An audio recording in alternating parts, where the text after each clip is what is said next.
Clock's still going, and it's been nearly 24 hours. I'm pretty sure this clock is only supposed to run for 24 hours, so I guess what I'll do is I'll just set the time and rewind it. What the hell? See if it keeps time. It's 7:55 right now.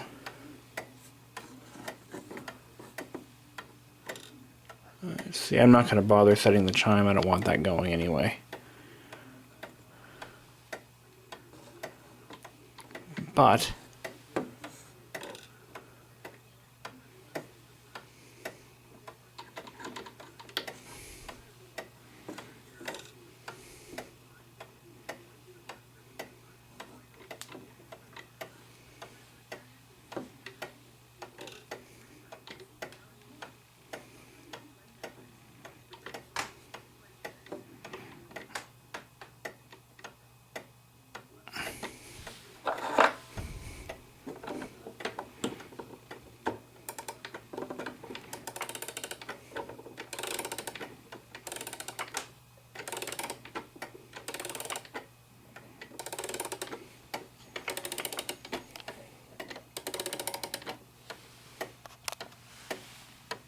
look at that old weight.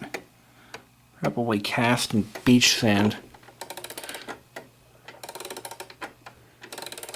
Now you actually adjust the clock's speed by raising and lowering the pendulum. And that's how you get your adjustment out of it.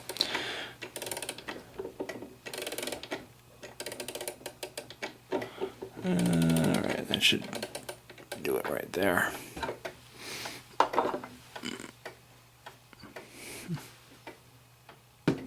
Let's see how she goes tomorrow. Let's see if she keeps time. So I've taken the old Boardman clock off the wall to get a better look at it and to see what kind of condition it's really in. And she's quite nasty. Looks like somebody screwed it into a wall before and broke the screw heads off. Eek.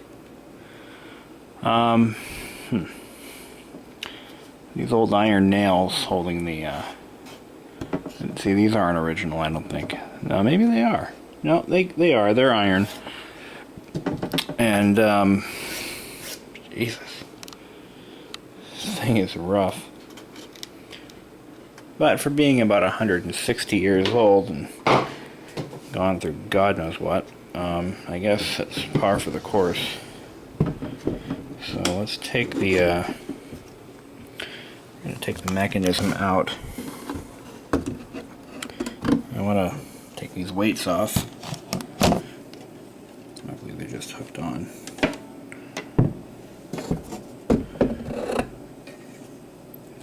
There we go. Get a good look at these weights. That's American ingenuity right there. This weight weighs a lot. Jesus. That's what drives it. We have we must have, oh, there it is. This is where it was on my wall. Yeah. I'm going to repaint this wall anyway, so it's not really a big deal. So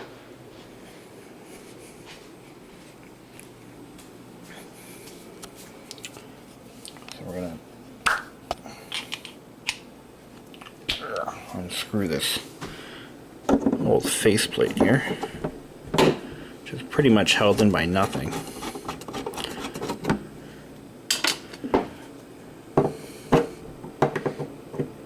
But like an old house, you know, this clock has gone through many hands and many families, and probably spent some time in a dry attic or garage or basement or barn, who knows what, and that didn't really help things either.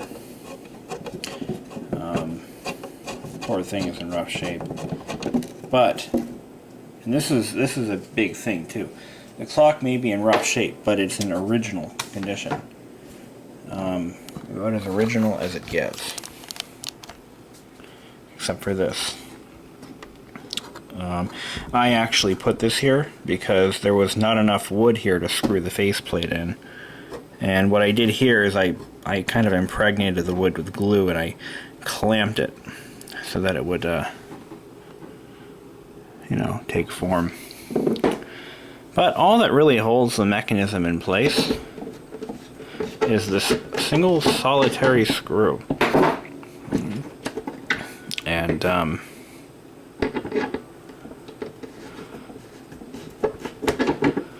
yeah. This, by the way, is called a shelf clock, not a wall clock. It is not designed to be mounted on a wall. Never was. Alright, so we're gonna pull the weight strings out. They're actually draped over iron wheels that are mounted underneath these blocks. And these blocks look like they were replaced. There's no way in hell that they are original. They're too clean cut and too new looking to be original. Let's see. I seem to be getting hung up somewhere there. Clock has not been serviced in at least 4 years. It was recently serviced when I bought it. Let's look up there. Oh yeah, okay. Got to remove the blocks. Okay, so let's get a good look at those wheels. They're not iron, they're actually made of wood. If you can see that. They're made entirely out of wood. Not sure if they're original. I mean, they're aged pretty well, so they could be. But I really don't know the answer to that. Okay, so what is holding the mechanism in place, you might ask? I'll tell you. Nails. So this is actually kind of interesting. To take the mechanism out, you have to undo this top screw, remove this wooden block. Again, not sure what the age on that is. And you've got to remove these two pins here. They're actually, these ones look like they're pretty damn custom. Like, it looks like one of them was made from a modern nail. Is that enough to pull it up? Yeah, okay. We're free at last. I've never had this out before, but there's a nail there, and a nail on this side. This one looks like it might be the original. It looks like it's made out of iron. But that's it. The mechanism is removed, and I've got to see about, I want to get another one of these. What I really should do is buy another clock and try to make one good one. And the other thing is, never ever hang it from these holes again. That would be terrible. And I just figured out that these screws that are holding the coils, the chime coil here, they're modern screws that were cut off on the back. So I can fix that with a Dremel tool. I'll just grind the screws down, take them out, cut them down, sorry, put them back in again. You can see where it was screwed to a wall here. No, I'm sorry. I'm daydreaming. That's not what I thought it was.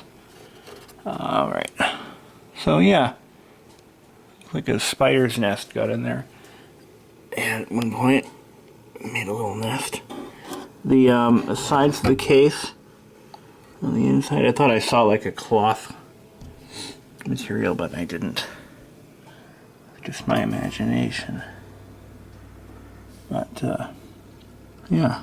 A lot of good stuff down in there.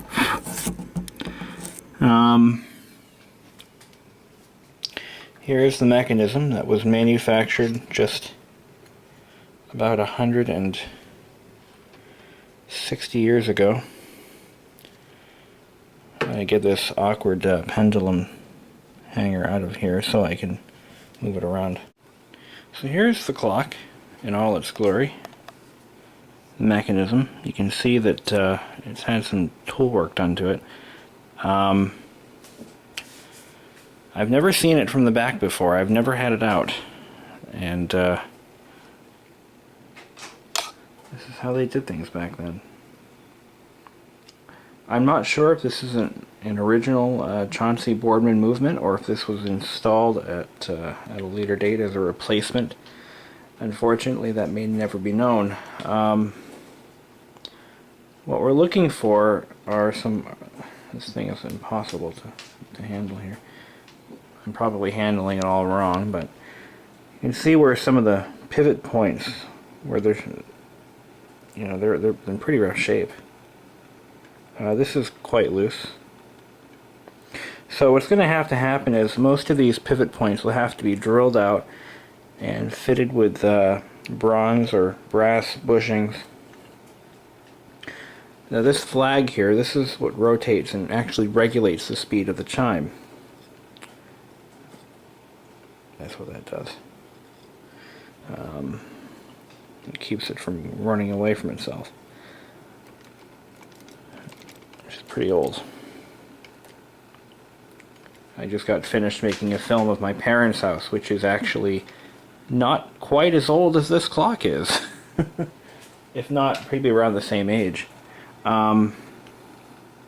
Which is kind of surreal, you know, because here I am looking at something that would have been in that house when it was built. Thereabouts. But this spring looks pretty modern to me. It's definitely been out of here. It's been out before. But notice how it's completely assembled using pins and dowels. No screws. There's not a single screw on this mechanism.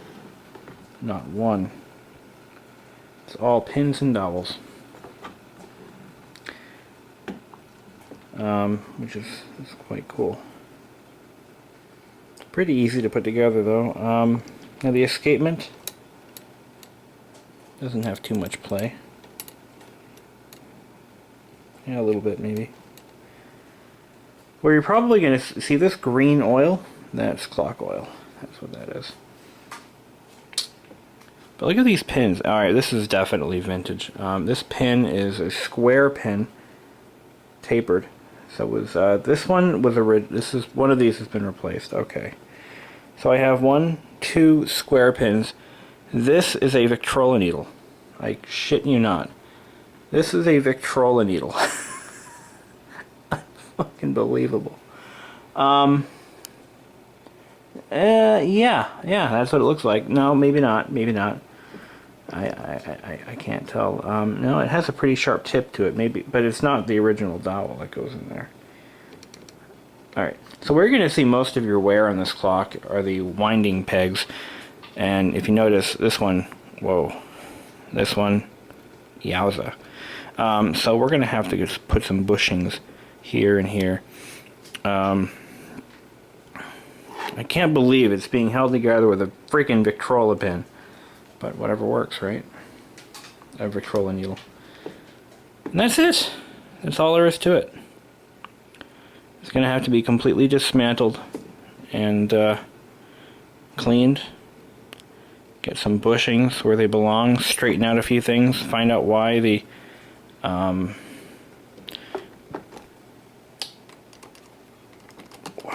look at that. That can't be good. This has been hammered, and you can clearly see that. So that's got to be taken. This whole piece has to be taken off and somehow straightened out. I think they did that to, yeah, they did. They did that to reduce some play, and they shouldn't have. I don't know who they is, but whoever owned this clock or repaired it or serviced it at one point. But yeah, that's where most of the wear appears to be. It looks like one of the... Oh, yeah. Huh. I'm wondering if maybe one of these has already been fitted with a bushing. You see there's no bushing here, but there's one here. It's always encouraging. Gears look pretty good, though. I mean, these were like hand cut, man. Look at the cogs. Like like the sprockets, not the sprockets, but the smaller sprockets. Look at them. Dowels. Wow. It's pretty cool. It's kind of hard to. I don't have a proper workbench for this. I'm going to take the string, or the cables out of it, and get those out of my way, and yeah. Before I go any further, I'm going to tell you guys a little story. For those of you who have suffered through this video this long, you might appreciate this. So, a friend of mine is an electrical engineer. He owns a small company producing test equipment, and he hired me to do some assembly work for him. And I did that for about a year, and we're still in contact. I still talk to him regularly. But he had a friend that he introduced to me who also wanted some work done. I had to build some circuits that actually are used to allow slave clocks, like for schools, to be operated without a master clock. And he actually invented this product, and I built them for him. I built about 30 of these units for the guy. He was an old eccentric man. He lived in an old 1790s house with a huge barn. And this guy was just really, I mean, absolutely the most intelligent person I have ever met. He knew everything about everything. He had a little machine shop in his basement. The guy was in his 80s. And he had an enormous antique clock collection. And I've never really been a clock guy, but I mean, they're cool. I like clocks, but I was more of an antique fan person. I like old fans and stuff, and electrical appliances and things like that. And that's actually where I got my GE AOU loop handle brass blade fan that you'll see in one of my videos. Well, this man had an enormous collection of clocks and clock repair equipment. That was his hobby. He fixed and restored antique clocks. And it's a shame that he recently passed away, because he would loved to have looked this thing over, and he would tell me exactly what I would have to do. Fortunately, before he passed away, he actually gave a lot of his knowledge to the friend of mine who does the test equipment company. So he's actually, I'm going to try to get a hold of him and see what he has for parts. He has a whole bunch of old clock parts, and he actually has a full bearing restoration kit. So, but one of the interesting things is I didn't know this when I had conversed with this guy, the one who passed away, but after he died, I knew he was fairly wealthy. I knew he had money, and I didn't really bother him. I mean, I didn't ask him about it or anything. I knew he had done some stuff in his life that was incredible. But as it turns out, they started auctioning off his car collection. I knew he had a few cars. He had a Packard, a BMW 2002, which was the model, not the year. Beautiful, like fully restored, or original, I don't know. Well, he actually had a collection of about $20 million in Ferraris sitting on his property. $20 million in Ferraris. Now, then I'm like, wow, really? As it turns out, he actually had, no, I'm sorry, I'm wrong. I believe the collection, the whole collection that was auctioned off, was worth about $90 million. Yes, that's it. He had one of them was worth about $20 million or something like that. Well, meeting somebody like this is a once-in-a-lifetime experience. And I didn't spend a whole lot of time just picking the guy's brain. I just sort of went over to his shop. He was an elderly man. I gave him whatever help I could, helped him.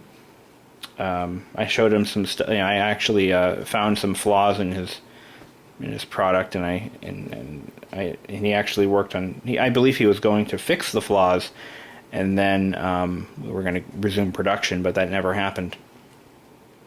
And it turns out he actually built Great Woods, the music center in Mansfield, Mass. He was the co-founder of that. We actually went in with a friend of his, and they both put their money together and built the place. He also built the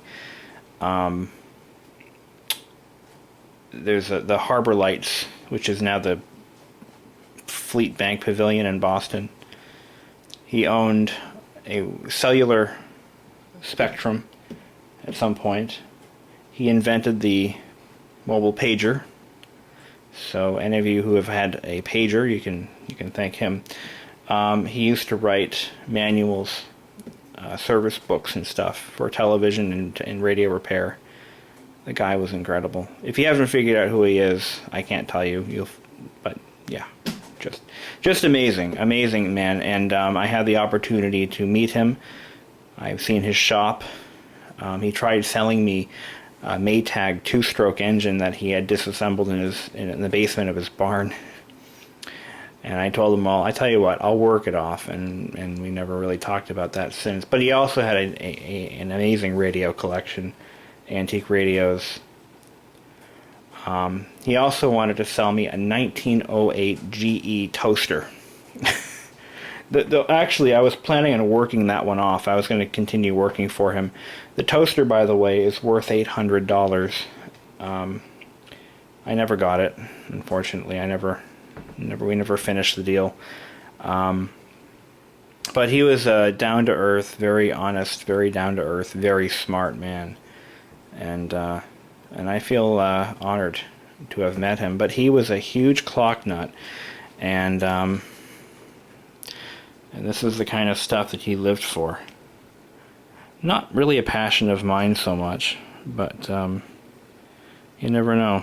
And the reason is, I just don't have a proper workshop. I don't have the tools, the equipment, the place to do it all. I mean, I have this tiny little condo, so it's not like I have unlimited space, to work on this stuff. But it's not every day you get to meet a self-made multi-millionaire, possibly billionaire, because I don't know what he had in liquid assets.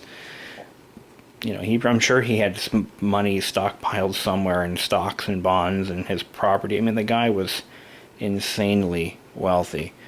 But what I liked about him was that he did it on his own. I mean, he was a Republican, I'm sure, but he earned every penny he made. He started out with nothing and wound up completely ballistically rich. I made that up. And he drove around a humble Audi. I think it was an A4. That's what he drove as a daily driver. I mean, and the guy's got $90 million in Ferrari sitting in his barn, plus a Packard. I mean, of course, he doesn't have those. He can't take him with him, I guess. I think he was 86 when he passed away. What a guy. But, yeah, I can't tell you who he is, where he lives, none of that. I'm not doing that. Back to my clock here. This spring, it just looks awfully modern to me. I guess it looks really modern. And this is what actually supports the, springs back the hammer. Yeah, there's another one. Some of these don't have to be precise. Oh, here's the problem I was having with this clock. One of these gears was not meshing correctly. It was actually coming out of alignment, and I'll eye it in a second. It would come completely out of alignment. Oh, I know what it was. It was the yeah, here it is. It was the one that the trying to hold the camera and do this at the same time. Okay, here's a shaft that holds the hands. And what would happen is this gear under the right conditions, would come out of contact with this larger gear. It's the gear that drives the minute hand, if I'm not mistaken. And because there's so much play in this assembly, that it would come out of mesh with this right here. Where am I? Yeah, right there. These would come out of contact with each other, and it would be just really bad. See, right now they're completely out of touch. So what I've got to do is figure out, well, number one, can I move this forward? Yeah, so these are things that have to be straightened out, and I'll have that done at the disassembly level. But yeah, so this is where it needs to be. So if I could put a bearing in here, right there, I should be able to keep it in contact. And you look at how worn out this assembly is, it's pretty nasty. And the gear itself is wobbling on the spool. This is actually the clock, or the movement drive spool, and yeah, that's heavily worn. But this is, look at this old ratchet. Whatever works, man. That's how they did it. Man. But therein lies the problem. So that's what we've got to fix. And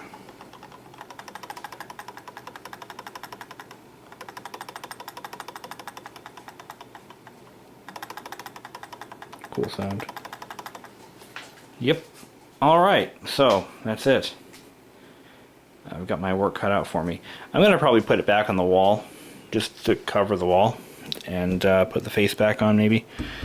But I'm going to have to get... I'd probably pull one of these out and find somebody who does woodworking, have a new one made, perhaps.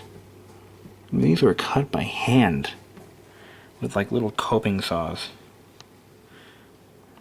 Eesh. Times were tough back then. Love this picture. Beautiful scene.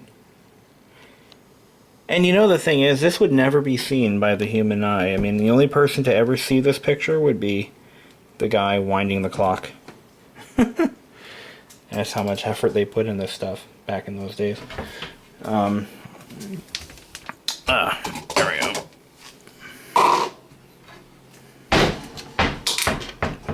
Little bits before I lose them. The pendulum. Screws. Nails.